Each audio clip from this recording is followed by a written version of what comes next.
In the spring of 1994, Rwanda, a small country in Central Africa, was plunged into one of the darkest periods in modern history. Over a period of 100 days, approximately 800,000 Tutsi and moderate Hutu people were brutally killed by Hutu extremists. This genocide shocked the world and forever changed the country. To understand the events of the genocide, it's important to understand the historical and political background of Rwanda. The Tutsi people had traditionally held positions of power in Rwanda, but after the country gained independence from Belgium in 1962, the Hutu majority took control. Over the years, the Tutsi people faced discrimination and persecution, and tensions between the two groups grew. In 1990, a Tutsi-led rebel group invaded Rwanda from Uganda, sparking a civil war. The war ended in 1993 with the signing of the Arusha Accords, which called for power sharing between the Tutsi-led rebel group and the Hutu government. However, many Hutu extremists saw this as a betrayal and began plotting to exterminate the Tutsi people. Rwanda, a small landlocked country in Central Africa. Known as the Land of 1,000 Hills, it was once a place of beauty, diversity and culture. But in 1994, the country was torn apart by one of the worst atrocities of the 20th century, the Rwandan Genocide. The roots of the genocide can be traced back to the colonial period. The Belgians, who colonized Rwanda, created an ethnic hierarchy and favored the Tutsi minority, leading to resentment among the Hutu majority. The Belgians believed that the Tutsis were a superior race because they had more European physical features. They gave Tutsis higher education and better jobs, which caused a lot of resentment among the Hutus. On April 6, 1994, Rwandan President Juvenal Habyarimana and Burundian President Cyprien Ntaryamira were killed when their plane was shot down over Kigali. The assassination of President Habyarimana, a Hutu, was the trigger for the genocide. The day after the assassination, there were roadblocks everywhere. People were being stopped and questioned about their ethnicity. If you were Tutsi, they would kill you on the spot. The genocide was carried out by Hutu extremists who controlled the government and military. They used propaganda to dehumanize the Tutsi population and encourage Hutus to kill them. The radio stations were broadcasting messages of hate. They were calling the Tutsis cockroaches and telling the Hutus to kill them all. It was like they were giving permission to kill.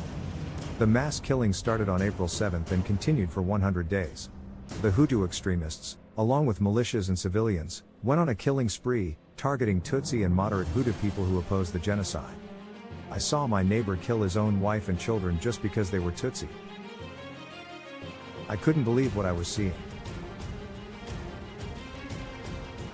It was like everyone had gone mad.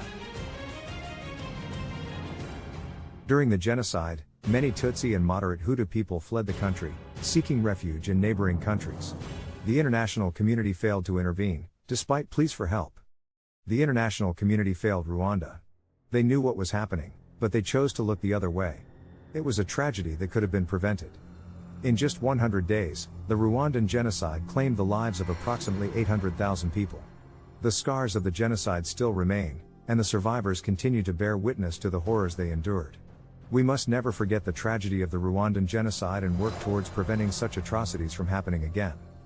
The consequences of the Rwandan genocide were immense and far-reaching. The most immediate impact was the staggering loss of life, with an estimated 800,000 people killed in just 100 days. The vast majority of the victims were Tutsi, but moderate Hutu and Twa were also targeted for extermination. The genocide also had a devastating effect on the social and economic fabric of Rwanda. The mass killings and displacement of people resulted in the breakdown of social structures, as families were torn apart and communities were fractured. The country's already fragile economy was further damaged, with many businesses destroyed and a significant decline in agricultural production. The genocide also had wider regional and international implications. The influx of refugees fleeing the violence caused destabilization in neighboring countries, such as the Democratic Republic of Congo, which experienced a spillover effect of violence and instability that persists to this day. The international community, including the United Nations, was heavily criticized for its failure to intervene and prevent the genocide. The Rwandan genocide is one of the most devastating events in human history. The mass killing of approximately 800,000 Tutsi and moderate Hutu people left an indelible mark on the world. The aftermath of the genocide saw Rwanda devastated, with a shattered economy and broken families. The international community's failure to intervene sooner to prevent the genocide has been a source of deep regret and shame. As we reflect on this dark chapter in our history, we must remember the victims of the Rwandan genocide and pay tribute to their memory. We must also commit ourselves to doing everything in our power to prevent such atrocities from happening again. We must work to build a world that is more just, more compassionate, and more tolerant, where all people are valued and respected, regardless of their ethnicity, religion, or any other difference. We encourage you to show your support for the victims of the Rwandan genocide by liking, commenting, and sharing this video. Please also consider subscribing to our channel for more videos on the world's most tragic events. Let us work together to ensure that such atrocities never happen again.